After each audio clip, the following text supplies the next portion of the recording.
Bon ben vous voyez la place que prend mes panneaux solaires.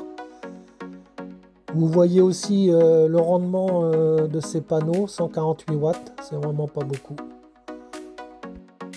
Cette batterie c'est un bijou, regardez les finitions. C'est EcoFlow, ça marche super bien. Mais le problème c'est de la remplir. Hop, voilà. Voilà, vous avez plein de sortes de prises. Vous avez une application aussi qui fonctionne, vous pouvez tout gérer depuis l'application. La charge, etc.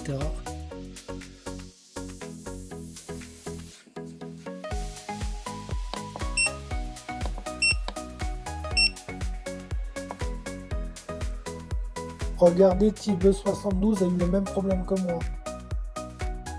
Voilà ce que j'ai actuellement. Panneau solaire pliable de 400 watts. Alors le mien,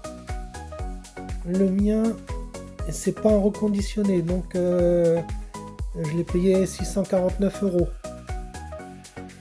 Problème, ces panneaux-là sont très fragiles. Très vite, je suis arrivé à 148 watts.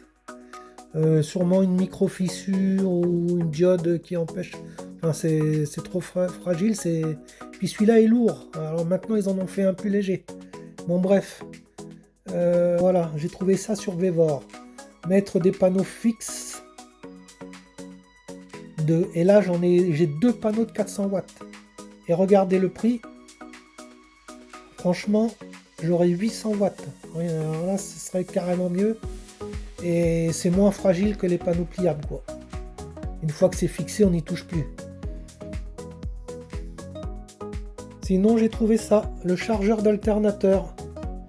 Alors ça, c'est génial. Parce que ça recharge ma Delta 2 Max en roulant 1h15, quoi. Ça, c'est vraiment super, surtout l'hiver quand il n'y a pas de soleil. Ça peut être quelque chose de bien aussi. Donc j'hésite. Vous feriez quoi? Vous prendriez plus le chargeur d'alternateur ou plutôt des panneaux fixes sur le toit? Voilà, 329 €. Ça c'est vraiment top parce qu'on peut. Non seulement ça recharge la Delta, mais ça va dans le sens contraire. Ça peut aussi recharger la batterie du véhicule. Et ça envoie aussi une charge suffisante pour que la batterie l'hiver, elle reste toujours bien chargée. Donc elle a 3 modes. Assez sympa, quoi. Dites-moi en commentaire ce que vous feriez, vous.